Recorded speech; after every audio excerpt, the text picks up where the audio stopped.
The arrow punched through her shoulder blade just as Lyra Crow's boots hit the soft earth of the wheat field, and she stumbled forward with a gasp that turned into a choked grunt of pain. The world tilted sideways as her legs gave out beneath her, the ground rushing up to meet her face, but then strong hands caught her under the arms and eased her down with surprising gentleness.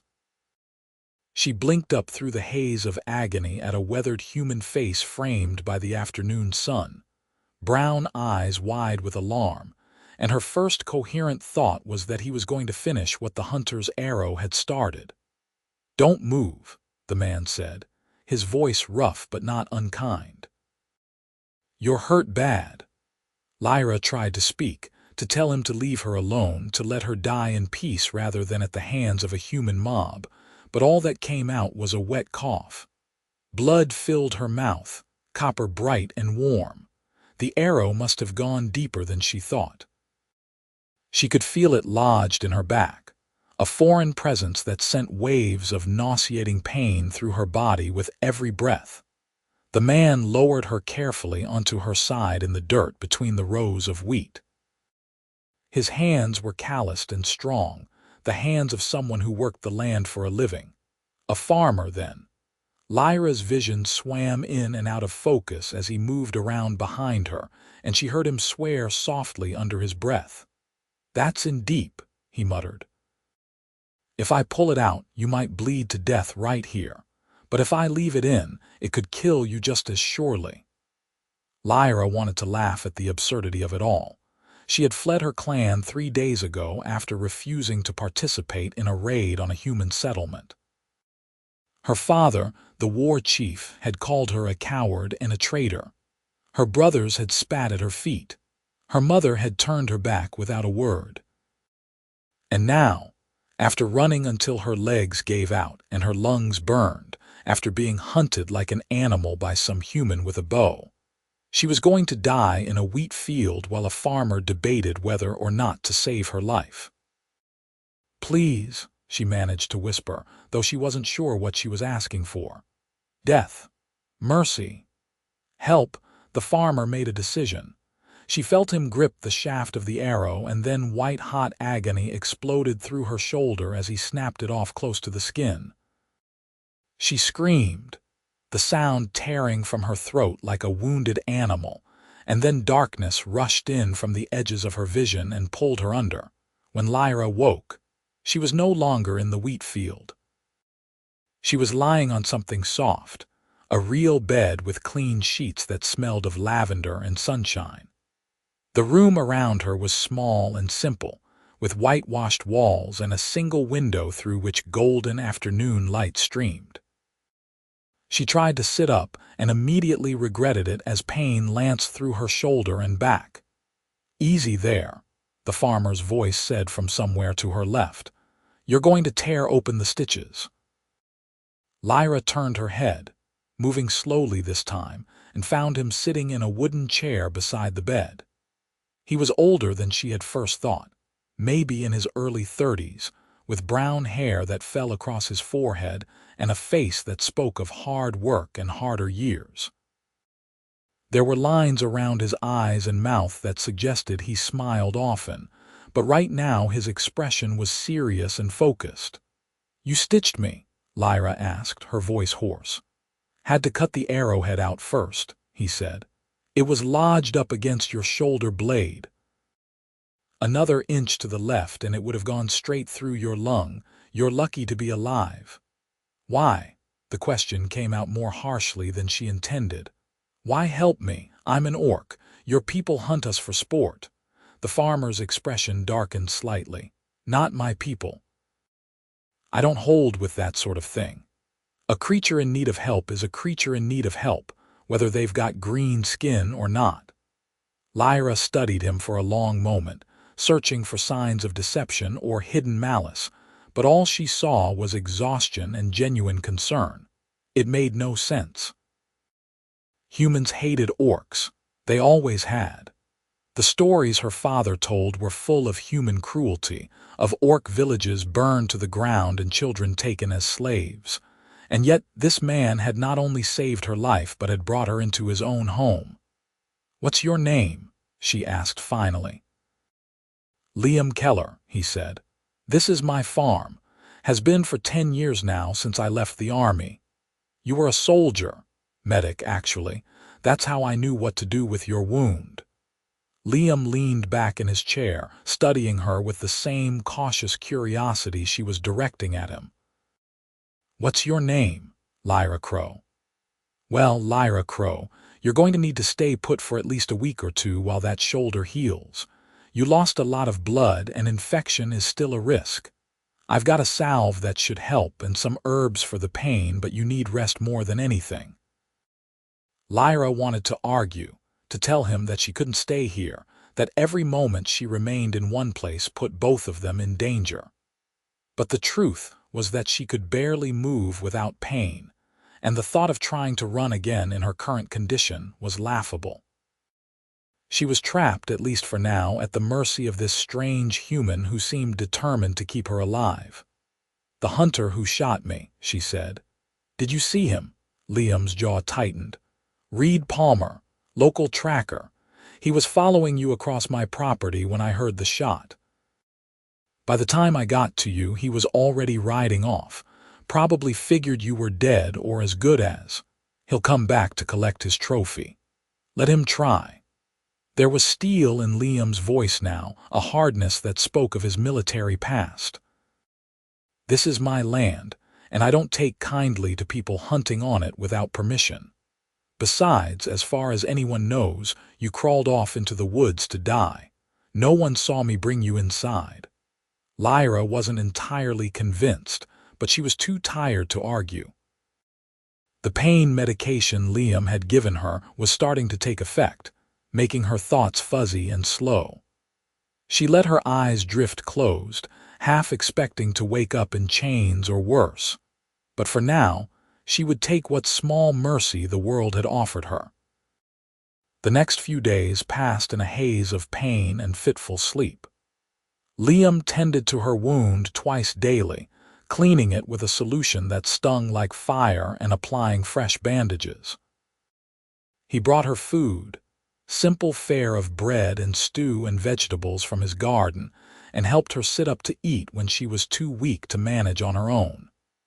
He never asked about why she had been running or where she had come from, and Lyra found herself grateful for his discretion. On the 4th day, she woke to find sunshine streaming through the window and the pain in her shoulder reduced to a dull ache. She managed to sit up on her own, slowly, and swung her legs over the side of the bed. The room spun for a moment, but then settled. Progress. Liam appeared in the doorway a moment later as if summoned by her movement. He was carrying a basin of warm water and clean cloths. "You're looking better," he observed, setting the basin down on a small table beside the bed. "Color's coming back to your face." "I feel stronger," Lyra admitted. "Still hurts, but I can move without wanting to scream." "That's good. Means the infection didn't set in." Liam rolled up his sleeves and began preparing to change her bandages. "I need to check the wound. Can you lean forward?" Lyra nodded and turned her back to him, pulling the loose shirt he had given her down over one shoulder to expose the injury. She felt his fingers, gentle and clinical, probing around the edges of the wound. His touch sent an unexpected shiver through her that had nothing to do with pain. "Healing nicely," Liam said after a moment. "You orcs must have tough constitutions. A human would still be laid up for weeks with a wound like this." "We're built for war," Lyra said quietly. "At least, that's what my father always told me. Strong bodies, strong wills, meant to fight and conquer." "Is that what you believe?" The question caught her off guard. No one had ever asked her what she believed before. In her clan, there was only one truth, the will of the war chief. To question it was to invite exile or worse. "I don't know," she said honestly. "I used to think so. But then my father ordered a raid on a village that was full of families, children.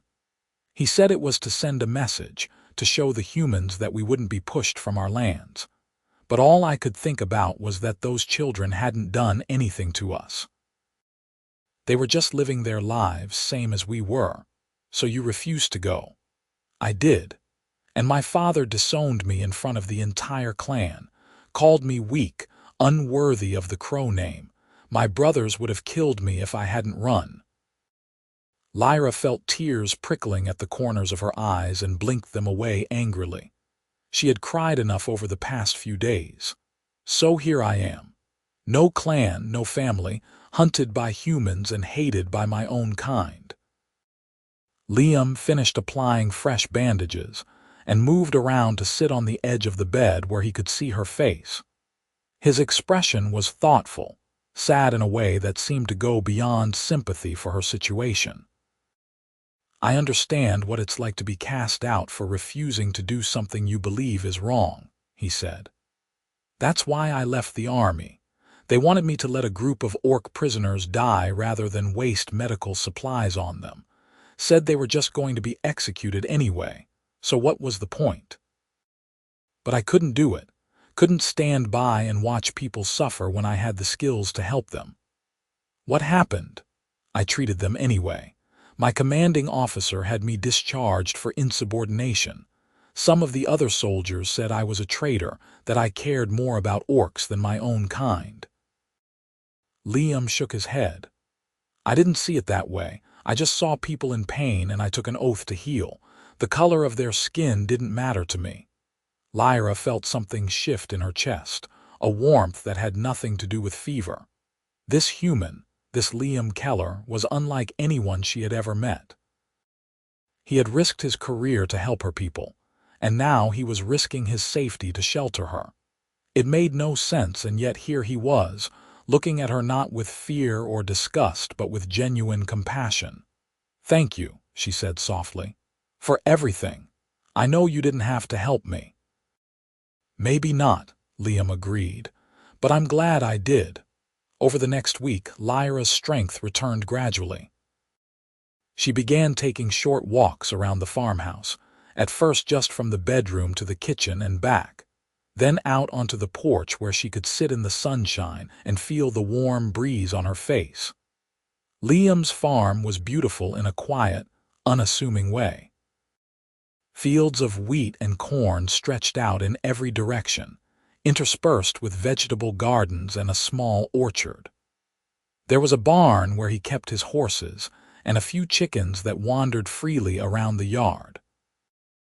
Liam worked from dawn until dusk, tending to his crops and animals with the same quiet competence he had shown in caring for her injury.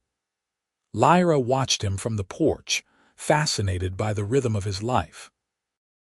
There was something peaceful about it, something that called to a part of her she hadn't known existed.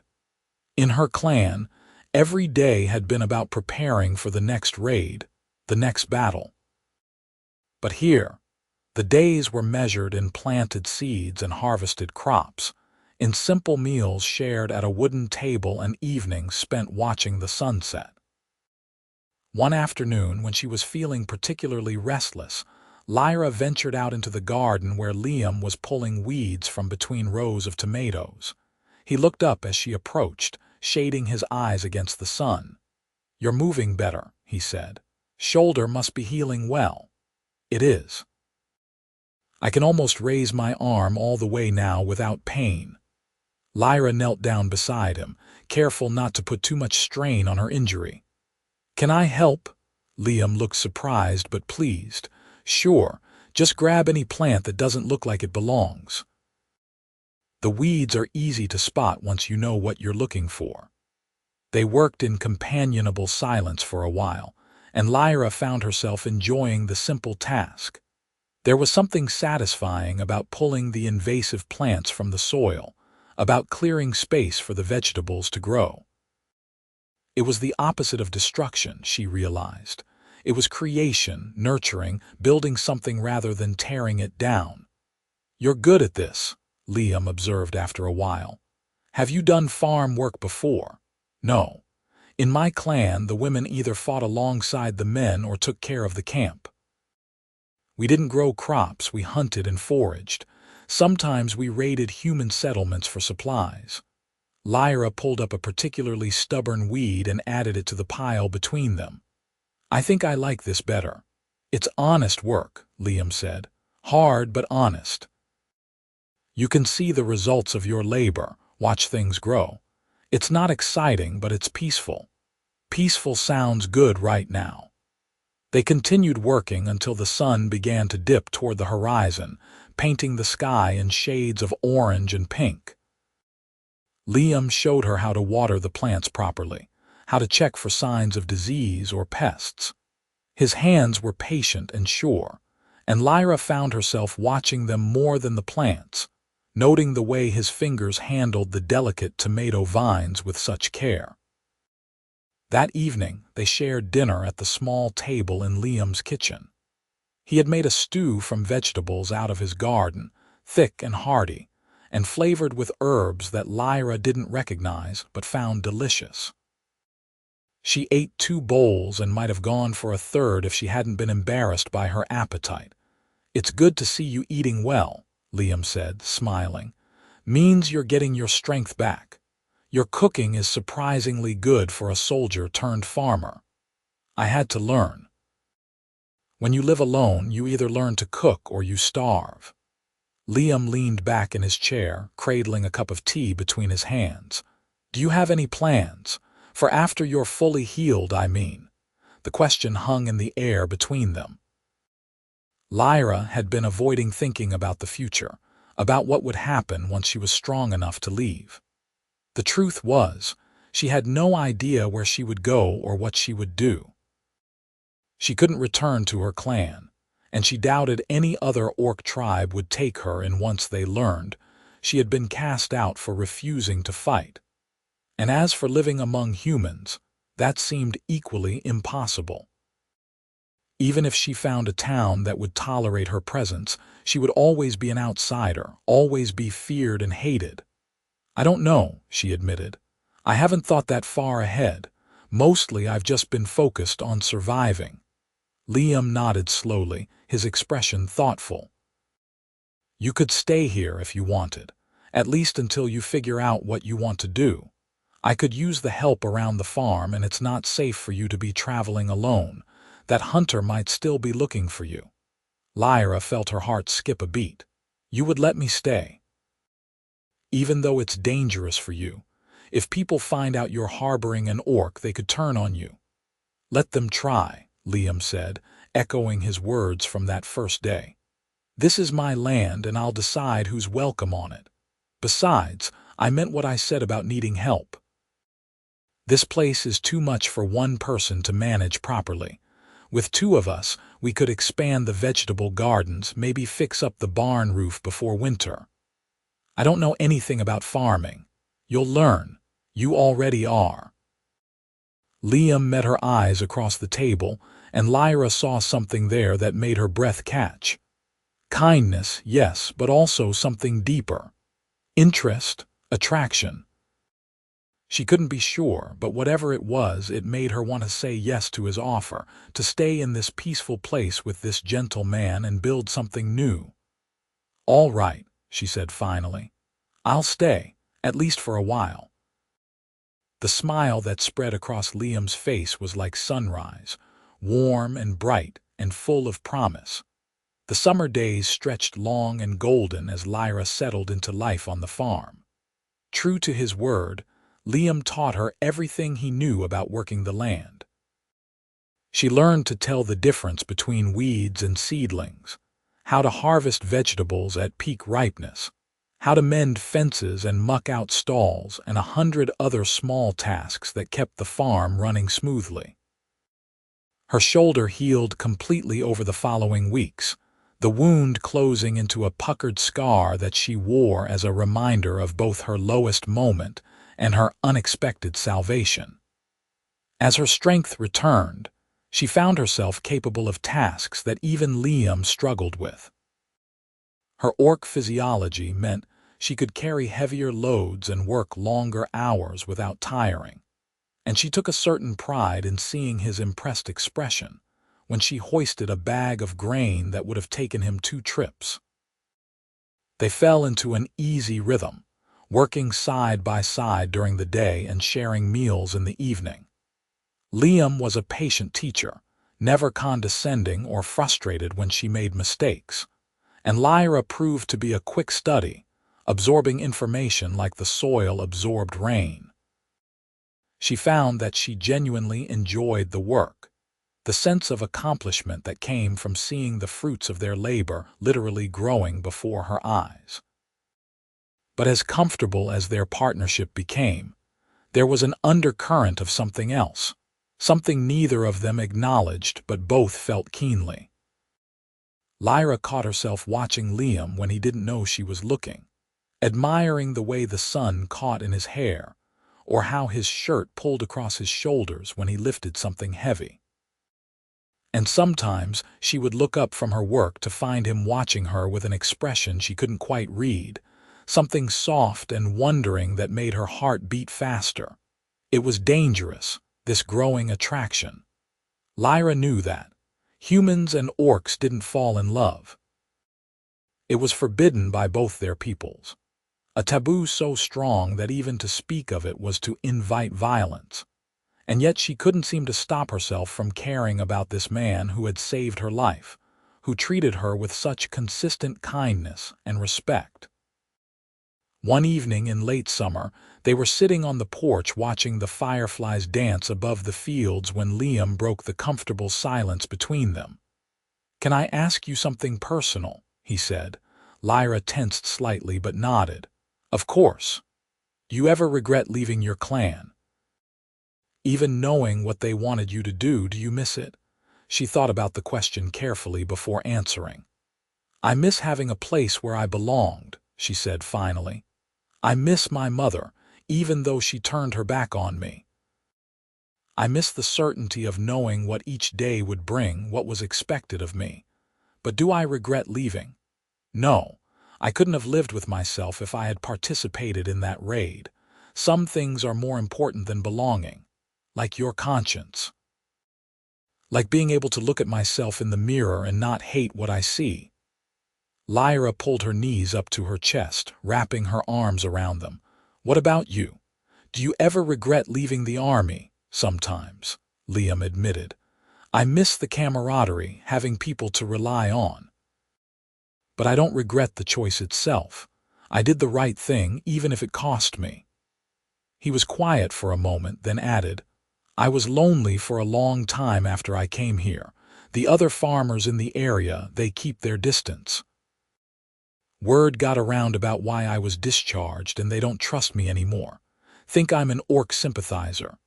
"You are an orc sympathizer," Lyra pointed out, trying to lighten the mood. Liam laughed, the sound warm in the gathering darkness. "I suppose I am, especially lately." The way he said it, with a meaningful glance in her direction, made Lyra's pulse quicken. She wanted to reach out to take his hand, to acknowledge the thing that was growing between them. But fear held her back.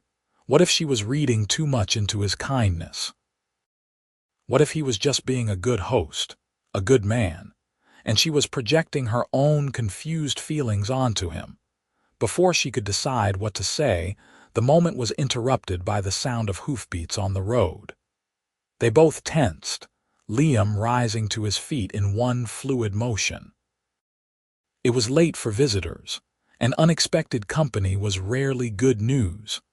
A rider emerged from the darkness, pulling his horse to a stop at the edge of Liam's property. In the light from the porch, Lyra could make out a tall man with a bow slung across his back and a hard, weathered face. Her blood ran cold as she recognized him, Reed Palmer, the hunter who had shot her. "Evening, Keller," Palmer called out, not bothering to dismount.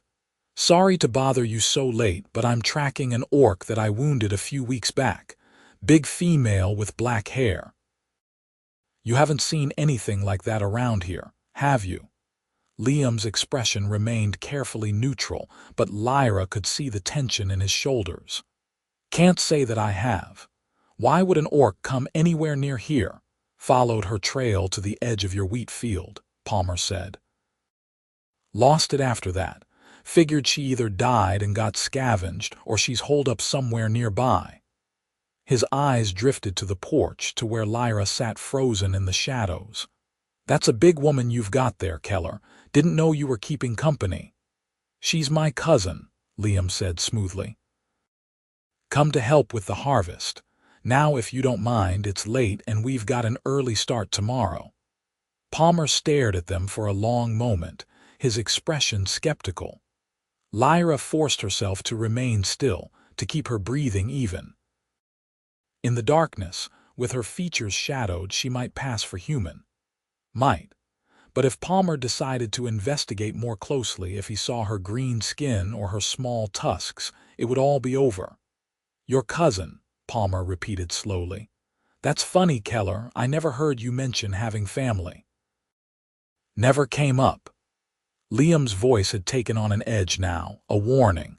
Was there anything else, Palmer? The hunter seemed to consider pushing the issue, but something in Liam's stance must have convinced him to back off. He gathered his reins and turned his horse away. If you do see anything, you let me know, Palmer called over his shoulder. There's a bounty on orc scalps. Good money if you know where to look. They watched in silence as he rode away, waiting until the sound of hoofbeats had faded completely before either of them moved. Lyra realized she was shaking, her hands clenched so tightly that her nails were digging into her palms. He knows, she whispered. He suspects something. Maybe, Liam said, his voice grim. Or maybe he's just fishing. Either way, we need to be more careful. You should stay inside during the day for a while, at least until we're sure he's moved on. I won't hide like a coward, and I won't let you risk yourself for me anymore. Lyra stood up, wrapping her arms around herself. I should leave, tonight, before Palmer comes back with reinforcements. No. The word came out sharp and forceful, surprising them both. Liam turned to face her fully, his expression fierce in a way she had never seen before. You're not leaving. This is your home now, whether Palmer likes it or not. I'm not going to let some bigoted hunter drive you away. Liam, be reasonable. If he tells people that you're harboring an orc, they'll come after you. They could burn down your farm or worse. Let them try, Liam said for the third time, and Lyra realized it wasn't just bravado. He meant it. He would actually fight to protect her, to keep her safe, even at great personal cost to himself. The realization made her chest tight with emotion. Why? She asked, her voice breaking slightly. Why are you doing this? Why risk everything for someone like me? Liam stepped closer, close enough that she could feel the warmth radiating from his body. When he spoke, his voice was soft but intense. Because you're not just someone to me, Lyra. These past few weeks, having you here, working beside you, talking with you every evening. It's been the happiest I've been in years, maybe ever. And I know it's complicated, I know there are 100 reasons why this is impossible, but I can't help how I feel about you. Lyra's breath caught in her throat. How do you feel about me? I think you know. Liam reached up slowly, giving her time to pull away if she wanted to, and cupped her face in his hand. His palm was warm against her cheek, rough with calluses but infinitely gentle. I'm falling in love with you, Lyra Crow. I think I have been since the moment I caught you in that wheat field. The words hung in the air between them, heavy with meaning and possibility. Lyra felt tears sting her eyes, but these were different from the tears she had shed after being cast out by her clan. These were tears of hope, of joy, of disbelief that something this good could actually be happening to her. I love you too, she whispered.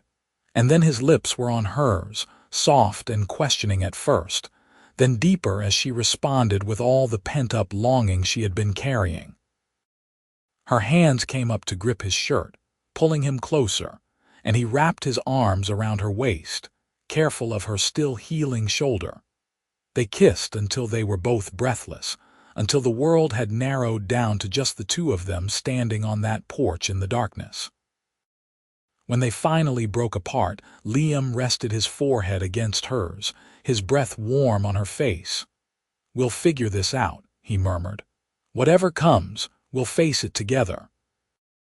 Lyra wanted to believe him, wanted to believe that love could be enough to overcome the hatred and prejudice that divided their peoples. But she had lived in the world too long to be that naive. Still, for tonight, she let herself have this moment of happiness. Tomorrow would bring its own challenges, but right now she was standing in the arms of the man she loved, and that was enough. They decided that Lyra would work inside the house during daylight hours, at least for the next few weeks, while Palmer was actively hunting in the area. It chafed at her to hide, but she understood the wisdom of not drawing attention.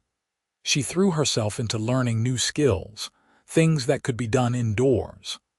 Liam taught her to bake bread, to preserve vegetables for the winter, to mend clothes and make soap. She had never done any of these tasks before, and she found them surprisingly satisfying.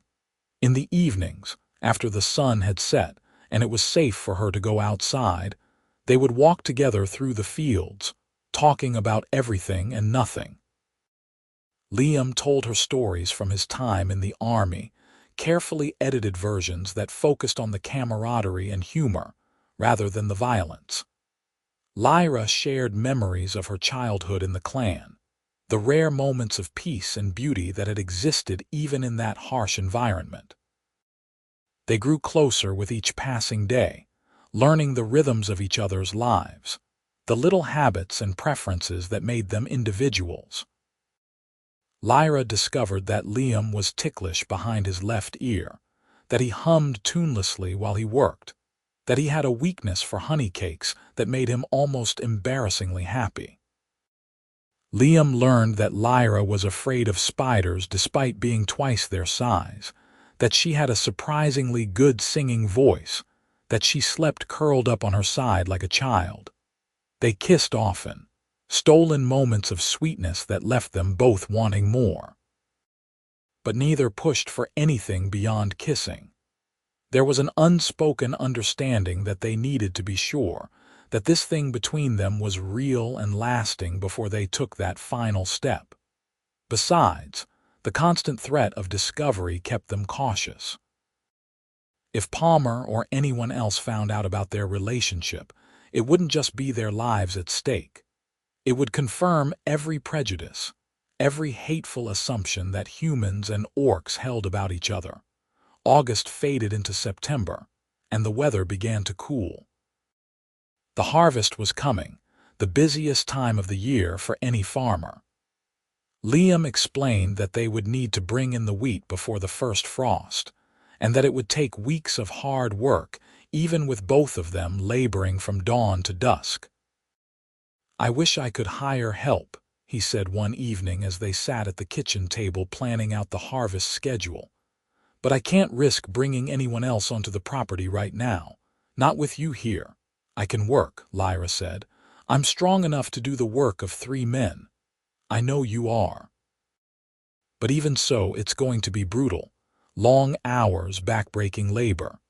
Liam reached across the table to take her hand. "I hate asking you to do this."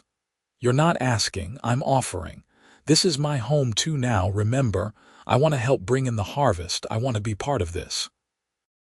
The harvest was everything Liam had promised and worse. They worked 18-hour days, cutting wheat with scythes and binding it into sheaves, then hauling it to the barn to be threshed later. The sun beat down mercilessly, and even in the cooling autumn air, the work left them both drenched in sweat and covered in chaff. But Lyra threw herself into the labor with determination. This was her chance to prove her worth, to show that she could be a true partner in maintaining the farm. And there was something deeply satisfying about the work, about seeing the fields gradually cleared and the barn filling up with golden grain. This was food they had grown with their own hands, sustenance that would carry them through the winter. They took their breaks together, sitting in the shade of a tree at the edge of the field and passing a water jug back and forth. Liam's face was sunburned and his hands were blistered, but he smiled at her with such warmth that it made all the exhaustion worthwhile.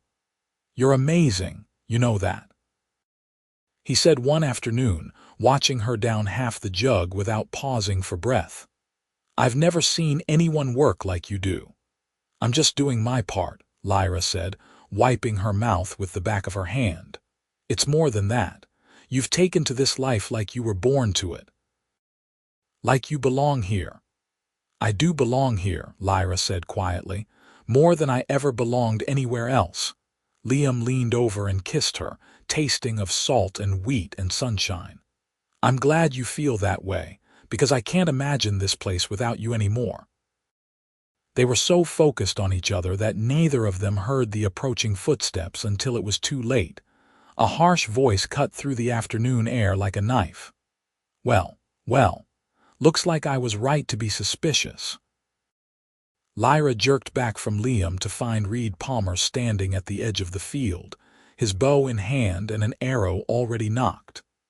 Behind him were 3 other men, all armed, all staring at her with expressions of shock and disgust. "Knew there was something off about that cousin story," Palmer continued, his voice dripping with contempt. "But I never imagined even you would sink so low, Keller. Keeping an orc whore on your property, kissing it like it was human." Liam was on his feet in an instant, placing himself between Lyra and the hunters. "Get off my land, Palmer, all of you, right now." "Can't do that," Palmer said, though he didn't sound particularly regretful about it. "There's laws against harboring orcs, Keller. You're going to have to answer for what you've done. And as for the orc, well, there's still that bounty to collect." "She's done nothing wrong," Liam said, his voice hard as iron. "She's been helping me with the farm, that's all. She hasn't hurt anyone. Don't matter what she's done. She's an orc on human land, which makes her fair game." Palmer raised his bow slightly, aiming it at Lyra. "Now step aside, Keller. I don't want to hurt you, but I will if I have to." "No." Liam didn't move.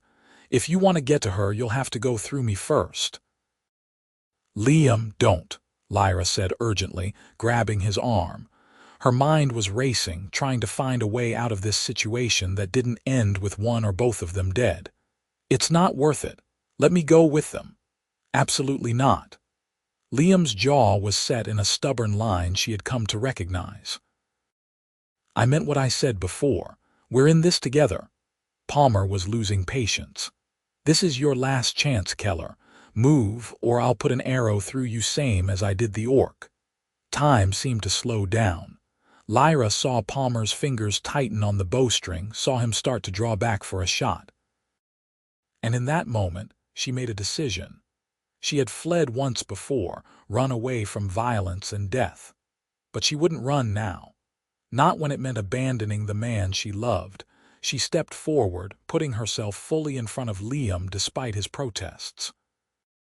If Palmer was going to shoot someone, it would be her. At least then Liam would be safe. But before Palmer could loose his arrow, a new voice rang out across the field. "I wouldn't do that if I were you." Everyone turned to see an old woman standing at the edge of the road, leaning heavily on a walking stick.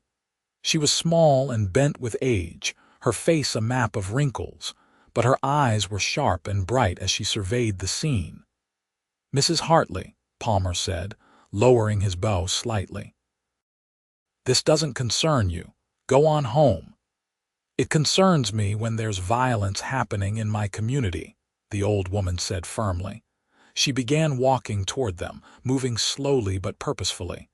"And I think you boys are making a big mistake here. Madam, with all respect, Keller is harboring an orc. That's against the law." "The law," Mrs. Hartley repeated, her voice dripping with scorn. "Tell me something, Reed Palmer. When was the last time you helped your neighbor? When did you last offer a hand to someone in need?" Palmer looked confused by the question. "I don't see what that has to do with anything." "It has everything to do with everything." Mrs. Hartley had reached them now, and she looked up at Lyra with eyes that held no fear, only curiosity.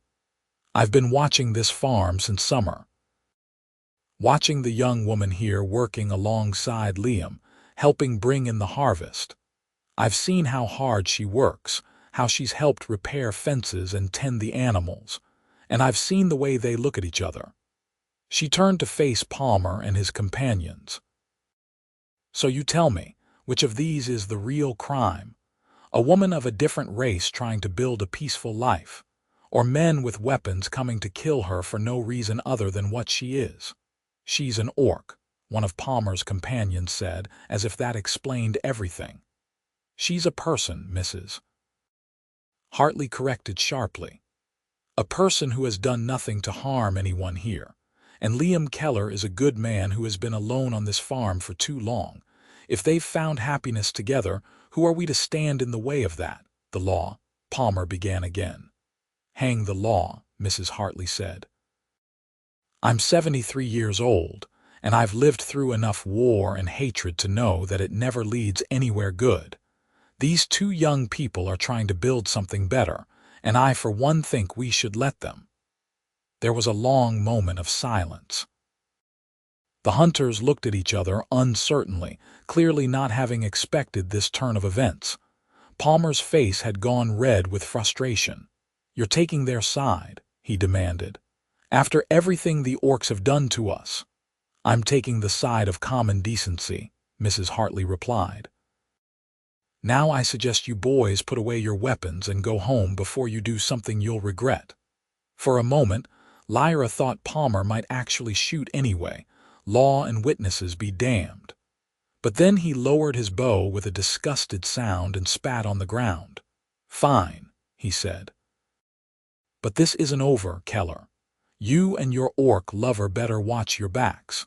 Not everyone in this valley is as soft-hearted as Mrs. Hartley." He jerked his head at his companions, and they began trudging back toward their horses. Within minutes, they had mounted up and ridden away, leaving Lyra and Liam standing in stunned silence with the old woman. "Thank you," Liam said finally, his voice hoarse with emotion. "I don't know what would have happened if you hadn't shown up."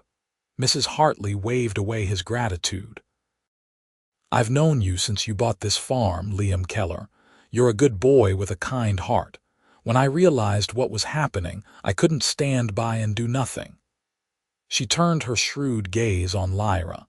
"And you, young lady, you must be quite special to have captured his heart." "I'm just Lyra," Lyra said, unsure what else to say.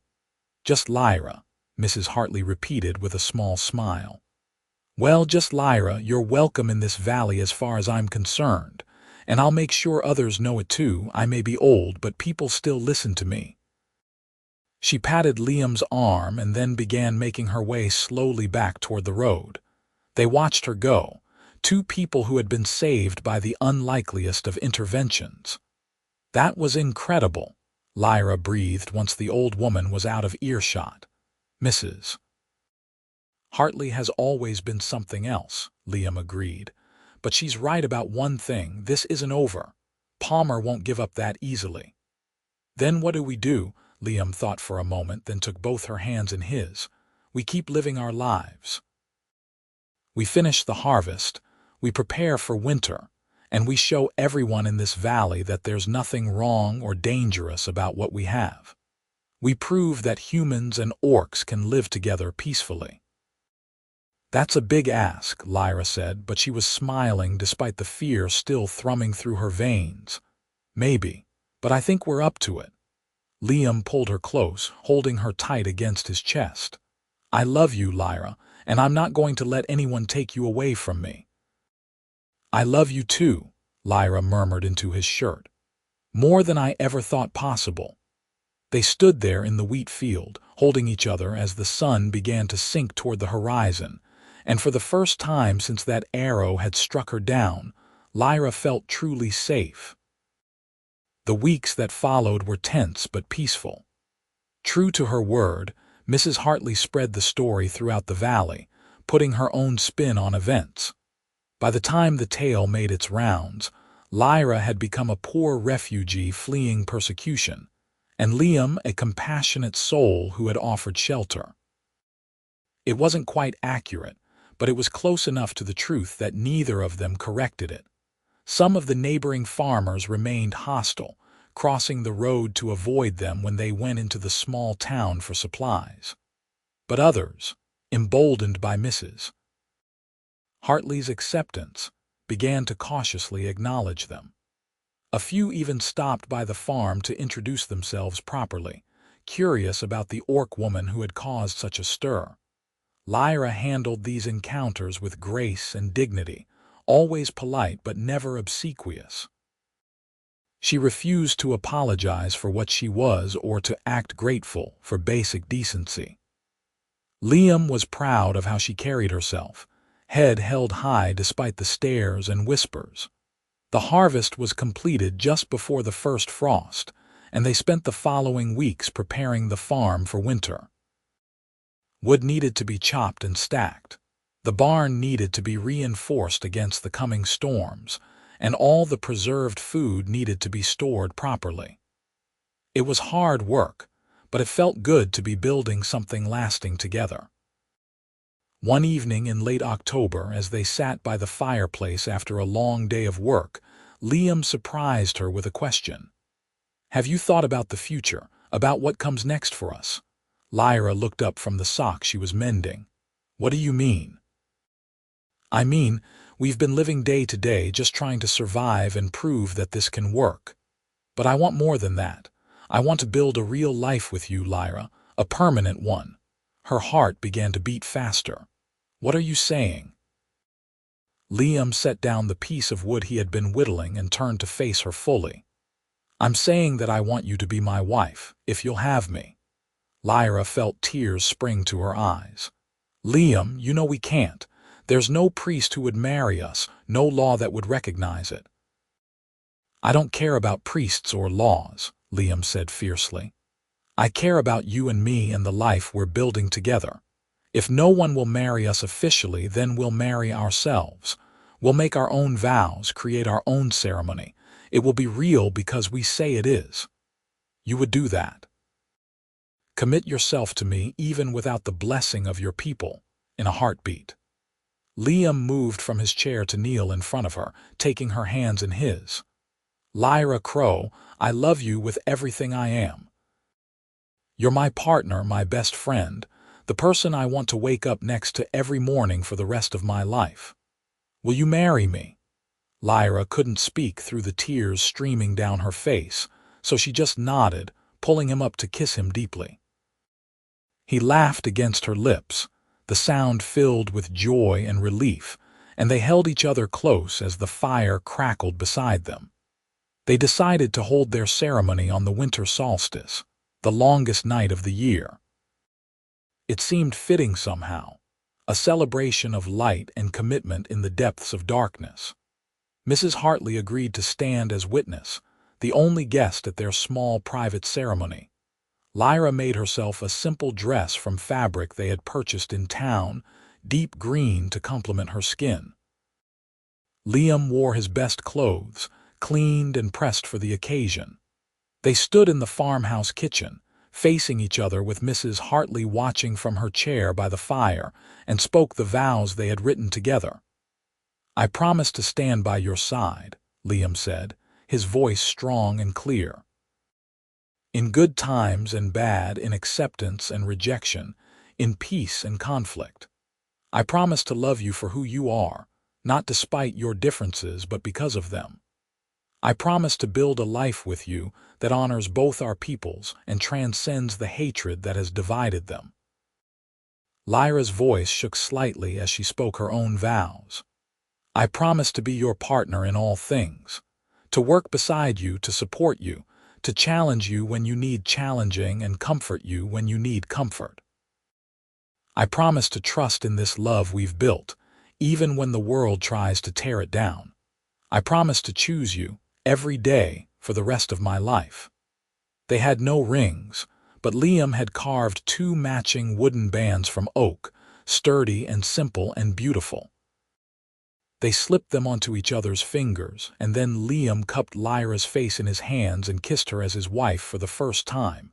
Mrs. Hartley clapped from her chair, beaming. "Well done, children. Well done. I've seen a lot of weddings in my time, but I think that was one of the finest." They celebrated with a simple meal that Lyra had prepared, roasted chicken and vegetables from their garden and fresh bread. Mrs. Hartley regaled them with stories from her own long marriage, tales that were by turns hilarious and touching. And when the old woman finally left, making her way carefully down the dark road with a lantern to light her way, Lyra and Liam were alone for the first time as husband and wife.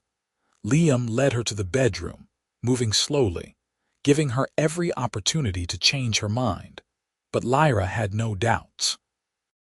She wanted this, wanted him, wanted to seal their commitment in the most intimate way possible. They undressed each other carefully, exploring each other's bodies with gentle hands and softer words. And when they finally came together, it was with a tenderness and passion that left them both trembling. Afterward, they lay tangled in each other's arms, Lyra's head resting on Liam's chest as he ran his fingers through her hair. "I love you," he murmured. "My beautiful, brave wife." "I love you too," Lyra replied, pressing a kiss to his collarbone. "My kind, stubborn husband." They fell asleep like that, wrapped around each other, two souls who had found their home in the most unexpected place. Winter came in earnest, bringing snow that blanketed the farm in white and temperatures that kept them close to the fire. But the cold season had its own beauty, its own rhythm. They spent their days tending to the animals, maintaining equipment, and working on projects they hadn't had time for during the busy harvest months. Lyra learned to knit, producing slightly lopsided scarves and mittens that Liam wore anyway because she had made them. Liam taught her to read and write, patiently going over letters and words until she could make out simple texts. They played games in the evening, told stories, made love in the warmth of their bed while the wind howled outside. It was, Lyra thought, the happiest time of her life. She had never known such peace, such contentment. Every morning she woke up grateful, and every night she fell asleep secure in the knowledge that she was loved and wanted. But peace, as she had learned in her old life, was always temporary. The trouble came in February, when the winter was at its harshest. A group of orc raiders attacked a human settlement 10 miles north of Liam's farm, killing 3 people and burning several buildings. The valley erupted in fear and anger, and suddenly, Lyra's presence became a focal point for all that rage. A mob formed in the town, led by Reed Palmer and several other men who had never accepted the idea of an orc living peacefully among them. They marched to the farm on a cold afternoon, carrying torches and weapons, demanding that Liam turn Lyra over to them. Liam met them at the edge of his property, rifle in hand. Lyra stood beside him despite his protests, refusing to hide or cower. "She's done nothing wrong," Liam said, his voice carrying across the snowy field. "The raiders who attacked the settlement were not her people. She has no connection to them." "She's an orc," Palmer spat. "That's connection enough. We want her out of this valley, Keller, today. Or we'll remove her ourselves." "Then you'll have to go through me," Liam said, raising his rifle. For a moment it seemed like violence was inevitable. The mob surged forward and Liam's finger tightened on the trigger. But then another voice rang out, strong and commanding. "That's enough." Mrs. Hartley pushed her way through the crowd, moving faster than Lyra would have thought possible for a woman her age. Behind her came several other farmers, men and women who had been cautiously friendly over the past months. "This has gone far enough," Mrs. Hartley declared. "Lyra Crow has been living peacefully on this farm for months. She's done nothing but help Liam with his work and treat everyone she meets with courtesy and respect. And now, You want to punish her for something she had no part in." "She's an orc," someone in the crowd said again, as if that settled everything. "So what?" Mrs. Hartley shot back. "My husband's cousin married a man from the Northern Kingdom, and we all thought that was scandalous 30 years ago. Now they've got 4 children and nobody bats an eye. Times change, people change, and we need to change with them." One of the farmers who had come with her, a burly man named Thomas, stepped forward. "Mrs. Hartley's right. I've talked to Lyra. She's different from the raiders, anyone can see that. And Liam's a good man who's made his choice. We should respect that." Others in the group Mrs. Hartley had brought nodded agreement. Slowly, tentatively, the mood of the mob began to shift. Not everyone was convinced, but enough people were willing to listen that the immediate threat of violence began to dissipate. Palmer looked around at his shrinking support, his face twisted with frustration. "You're all fools," he said. "You'll regret this when more of them come. When they see that we're harboring one of their kind, they'll think we're weak. They'll attack again. Or maybe, Mrs. Hartley said quietly, when they see that we're capable of showing mercy and accepting differences, they'll see that there's another way, that we don't all have to be enemies." It was a fragile hope, Lyra knew. One act of kindness wouldn't undo centuries of hatred and violence, but it was something. A seed that might, with time and care, grow into something more. The mob dispersed gradually, people drifting away in small groups. Palmer was among the last to leave, shooting one final venomous glare at Lyra before stalking off into the twilight. When they were finally alone, Liam lowered his rifle and pulled Lyra into a fierce embrace. "I thought I was going to lose you," he said into her hair. "You didn't," Lyra replied, holding him just as tightly. "We're still here, still together, Mrs." Hartley approached them, looking tired but satisfied. "That was closer than I would have liked," she admitted. "But I think we turned a corner today. People are starting to see that fear and hatred aren't the only options." "Thank you," Lyra said, meaning it with every fiber of her being. "For everything you've done for us." The old woman smiled. "You remind me of myself when I was young, stubborn, brave, willing to fight for love. I'm just doing what I hope someone would have done for me." She patted Lyra's arm.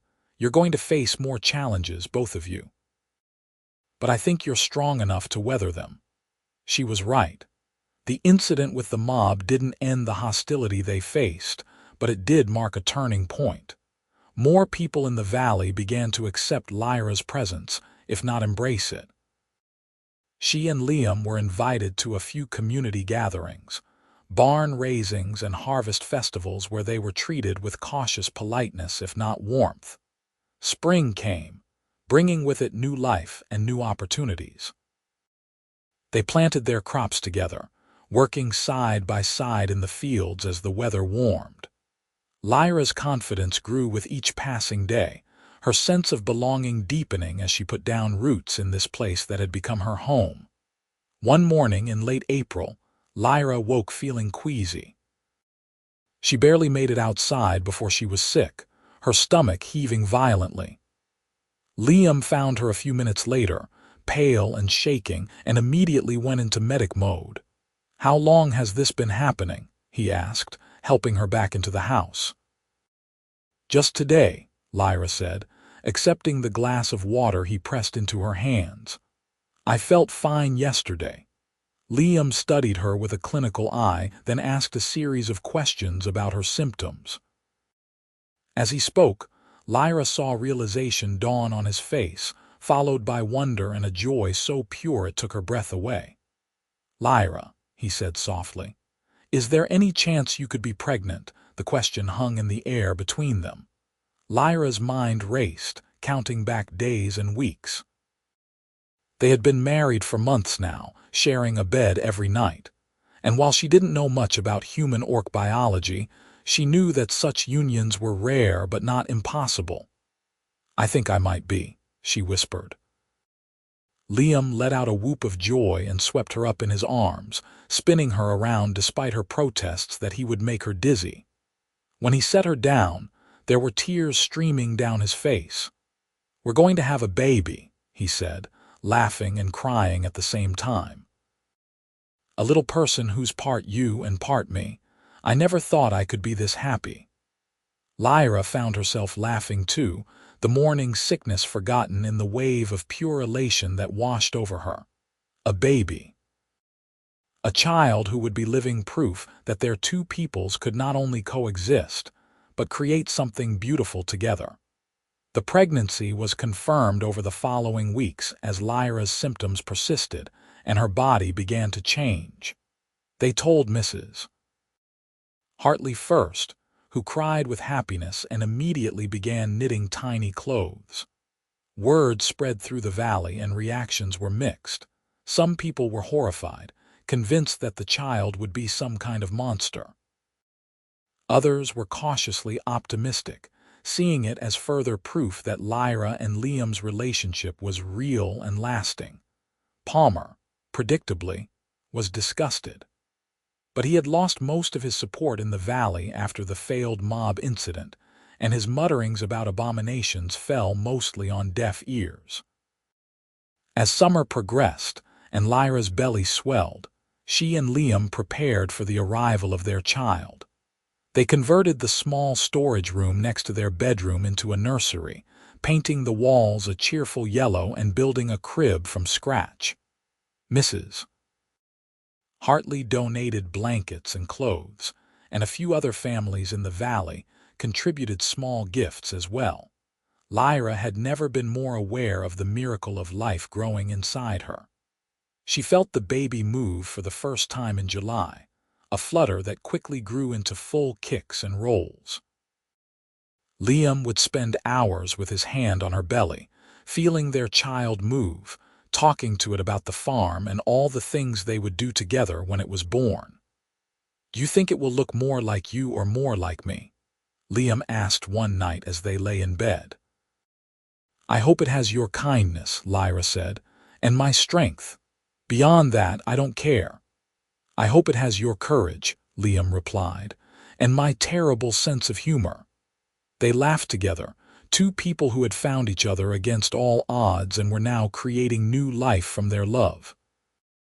The baby came in early September, on a warm evening when the fields were golden with the approaching harvest.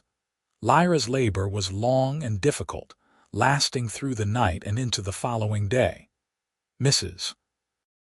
Hartley attended as midwife, her experienced hands guiding Lyra through the process while Liam hovered anxiously nearby. When the baby finally emerged, squalling and red-faced, Lyra felt a surge of love so powerful it nearly stopped her heart. Mrs. Hartley wrapped the infant in a clean blanket and placed it in Lyra's arms, and she stared down at the tiny face in wonder. The baby was perfect. Its skin was a pale green, lighter than Lyra's but clearly showing its orc heritage. Its eyes, when they blinked open, were brown like Liam's. It had the small beginnings of tusks, barely more than nubs, and pointed ears that lay flat against its head. "It's a girl," Mrs. Hartley announced with satisfaction. "A healthy, beautiful baby girl." Liam moved to sit beside Lyra on the bed, wrapping his arm around her shoulders as they both gazed at their daughter. "She's perfect," he whispered. "Absolutely perfect." "What should we name her?" Lyra asked, unable to tear her eyes away from the tiny face. They had discussed names for months but had never quite settled on one. Now, looking at their daughter, Liam smiled. "How about Luna? It means moon, and she was born under a full moon." "Luna," Lyra repeated, testing the name. "Luna Keller, I love it." Little Luna Keller became the center of their world. She was a happy baby, quick to smile and laugh, curious about everything around her. As she grew, it became clear that she had inherited traits from both her parents. She had Lyra's strength and resilience, able to crawl and then walk earlier than most human babies. But she had Liam's gentle temperament, preferring to observe and study rather than rush headlong into action. The valley's reaction to Luna was mixed, but generally positive. Most people who met her found it impossible to fear or hate such an innocent, cheerful child. She became something of a celebrity, with people stopping by the farm just to catch a glimpse of the first known human orc child in the region. Palmer, predictably, never softened. But he was increasingly isolated in his hatred, and eventually he moved away to another territory where his views were more welcome. Lyra couldn't say she was sorry to see him go. As Luna grew into a toddler, Lyra and Liam expanded their farm. They hired help during harvest season, young men and women from the valley who were happy to work for fair wages and who treated Lyra with respect. The farm prospered, yielding more each year, and they were able to add a larger barn and a second field. Mrs. Hartley remained a constant presence in their lives, a beloved grandmother figure to Luna who spoiled her shamelessly. Other families began reaching out as well, inviting them to gatherings and celebrations. Slowly, gradually, Lyra and Liam's relationship became less of a scandal and more of a curiosity than simply an accepted fact of life in the valley. Not everyone approved, of course. There were still those who muttered about impropriety and the mixing of races. But they were outnumbered by people who saw Luna laughing as she chased chickens around the yard, or Lyra and Liam working side by side in perfect harmony, and thought that maybe there was room in the world for different kinds of love. On Luna's second birthday, they held a party at the farm. Half the valley seemed to turn out, bringing gifts and food and good wishes. Lyra stood on the porch, watching Luna toddle around with a group of other children, and felt Liam's arms slip around her waist. "Can you believe it's been almost 4 years since you stumbled into my wheat field?" he asked quietly. 4 years, Lyra repeated, marveling at how much had changed. "It feels like a lifetime ago, like I was a completely different person." "You were," Liam said. "We both were, but I think we've become better versions of ourselves by being together." Lyra leaned into him, resting her head on his shoulder. "I never thought I would be this happy. After my clan cast me out, I thought my life was over, but it was just beginning." "Mine too," Liam agreed. "I was just existing before you came, going through the motions. You gave me purpose, passion, a reason to fight for something more than just my own survival."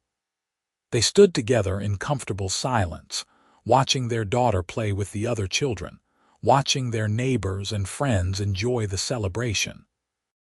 The sun was warm on Lyra's face, and the breeze carried the scent of fresh baked bread and wildflowers. In this moment, everything was perfect.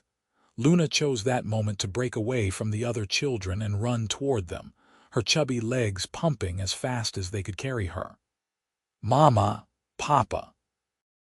she cried, throwing herself at their legs. Liam scooped her up, lifting her high in the air until she squealed with delight. "Having fun, little moon?"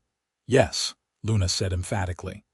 "Best day ever, Lyra agreed, reaching up to ruffle her daughter's dark hair.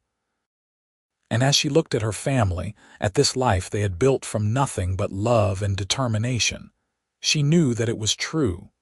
The years that followed were not without challenges. There were droughts that threatened their crops, illnesses that swept through the valley, moments of prejudice and hatred that reminded them that not everyone had accepted the changes they represented. But through it all, Lyra and Liam stood together, their love a constant anchor in an uncertain world. Luna grew into a bright, curious child who asked endless questions and wanted to learn everything about everything. They taught her about both her heritages, the orc traditions that Lyra remembered from her youth, and the human customs that Liam had grown up with. She learned to speak both languages, to appreciate the foods and stories and values of both peoples. When Luna was 5, Another mixed family moved into the valley, a human woman who had married an orc man and had 2 children. Lyra and Liam welcomed them with open arms, grateful that Luna would have peers who understood what it was like to straddle 2 worlds. The families became close friends, supporting each other through the unique challenges they faced. More mixed couples followed over the years. Word spread that the valley was a place where such relationships were tolerated, even accepted, and it became a haven for those fleeing persecution elsewhere. The community grew and changed, becoming more diverse, more open-minded. Lyra never forgot the fear and desperation she had felt that day in the wheat field, bleeding and certain she was about to die. But she also never forgot the feeling of strong hands catching her, of a gentle voice telling her she would be all right.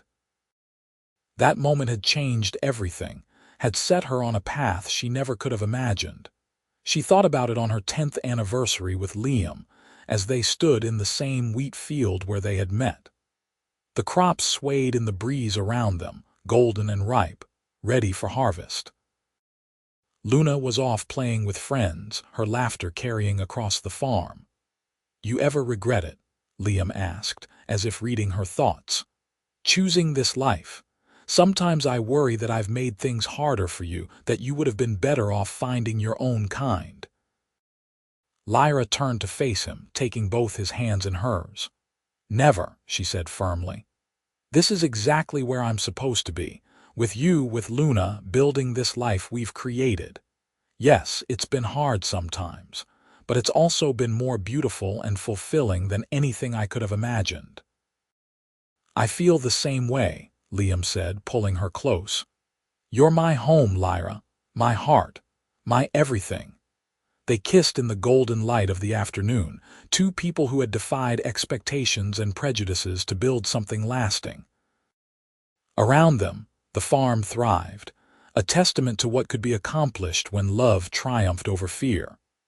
That evening they sat on the porch with Luna between them, watching the sunset paint the sky in shades of orange and pink. The little girl, growing so fast now, leaned against her mother with a contented sigh. "Mama," she said drowsily, "tell me again about how you and Papa met." It was a story Luna never tired of hearing, though they had told it 100 times. Lyra began the familiar tale, her voice soft in the gathering twilight. "Once upon a time, your mama was running from people who wanted to hurt her. She was scared and alone, and she didn't think she would survive. But then an arrow hit her, and she fell. And that's when your papa, who was working in his wheat field, caught her before she hit the ground. And he saved you," Luna supplied, knowing the story by heart. "He did," Lyra confirmed. "He brought me inside and healed my wounds, even though it was dangerous for him to help an orc. And slowly we became friends, and then we fell in love. Because Papa is brave and kind," Luna said. "The bravest and kindest," Lyra agreed, meeting Liam's eyes over their daughter's head. "And Mama is strong and smart," Luna continued, "and they lived happily ever after." "We did," Liam said, reaching across to squeeze Lyra's hand. "We are, and we will continue to for as long as we both shall live." Luna yawned widely, her eyes starting to close. "That's my favorite story." "Mine too," Lyra whispered, thinking of everything that story represented. The pain and fear, yes, but also the hope and love and courage. The willingness to risk everything for the chance at something better. As the stars began to appear in the darkening sky, Lyra felt a deep sense of peace settle over her. This was her life now. Not the violent, uncertain existence she had known in her clan, but something infinitely better. A life built on love and mutual respect, on hard work and shared dreams. A life where she was valued not despite her differences, but because of the unique perspective they gave her. She had been shot in the back as she fled, had fallen certain she was about to die. But Liam had caught her before she hit the ground, had saved her in more ways than one. And together, they had built something beautiful from that desperate moment. A love that transcended species and prejudice. A family that proved different peoples could not only coexist, but thrive together. It was, Lyra thought as she carried her sleeping daughter inside, more than she had ever dared to hope for. And it was everything she needed. The farm continued to prosper over the years. Luna grew tall and strong, a young woman who moved easily between the human and orc communities that had slowly begun trading and communicating more openly. She became something of an ambassador, proof that the two peoples could find common ground. Lyra and Liam grew older together, their love deepening with each passing season. They added more land to their farm, hired more workers, and became respected members of the community. Mrs. Hartley passed away peacefully in her sleep when Luna was 12, and they mourned her loss deeply, but celebrated the life she had lived and the difference she had made. On their 20th anniversary, Liam surprised Lyra by taking her back to the wheat field where they had met. It was a clear autumn day, the kind of day when the whole world seemed to glow with golden light. They walked hand in hand through the wheat, now tall enough to brush their shoulders. 20 years, Liam said, shaking his head in wonder. It's gone so fast. And so slow, Lyra replied. Sometimes I feel like that scared young woman fleeing through the fields, and sometimes I feel like I've always been here with you. I'm glad you're here, Liam said simply. Every single day, I'm grateful that I was working this field that afternoon, that I heard the shot and ran to investigate, that I caught you before you hit the ground. My hero, Lyra teased gently, but her eyes were serious. You really did save me, you know, in every way a person can be saved. You saved me too, Liam insisted. I was lost before you came, going through the motions but not really living. You gave me purpose, passion, a reason to fight for something better. They stood in the wheat field, the same place where their story had begun 2 decades earlier, and renewed the vows they had spoken to each other so long ago. This time there were no witnesses, no ceremony, just two people who had built a life together and wanted to affirm their commitment to each other. I choose you, Lyra said, tears streaming down her face. Today and every day for the rest of our lives. I choose you, Liam echoed. Forever and always. They kissed as the autumn sun warmed their faces, two souls who had found each other against all odds and had refused to let hatred or fear separate them. Around them, the wheat swayed in the breeze, golden and ripe with promise. When they returned to the farmhouse that evening, Luna was waiting with a special dinner she had prepared. She was 16 now, on the cusp of adulthood, and already making plans to continue the work her parents had started. She wanted to establish formal trade routes between orc and human settlements, to build bridges and foster understanding. As they sat around the table, sharing a meal and stories and laughter, Lyra felt a profound sense of gratitude wash over her. This was her family. This was her home. And it had all started with one man's choice to show compassion to someone who was supposed to be his enemy. That night, as she lay in bed with Liam's arms around her, Lyra thought about the journey that had brought her here. The pain of being cast out by her clan, the terror of being hunted, the moment of impact when the arrow struck her down. And then the miracle of Liam catching her, of his decision to help rather than harm, of the love that had grown between them. It hadn't been easy. There had been challenges and setbacks, moments when it seemed like the weight of prejudice would crush them. But they had persevered, had built something beautiful and lasting from the ashes of their old lives. What are you thinking about? Liam murmured sleepily. Everything, Lyra replied. How far we've come. How lucky I am to have you. I'm the lucky one, Liam insisted, but Lyra just smiled. They were both lucky. Lucky to have found each other. lucky to have had the courage to choose love over fear, lucky to have built a life that honored both their heritages while creating something entirely new. As she drifted off to sleep, Lyra's last thought was of that moment in the wheat field, of falling and being caught, of strong hands and a gentle voice that had promised she would be all right. It had been the end of one life and the beginning of another, and she wouldn't change a single moment of it. The seasons continued their eternal cycle, and life on the farm continued in its peaceful rhythm.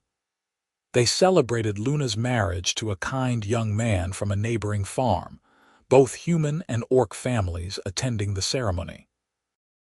They welcomed grandchildren, beautiful babies who carried the best of all their heritages.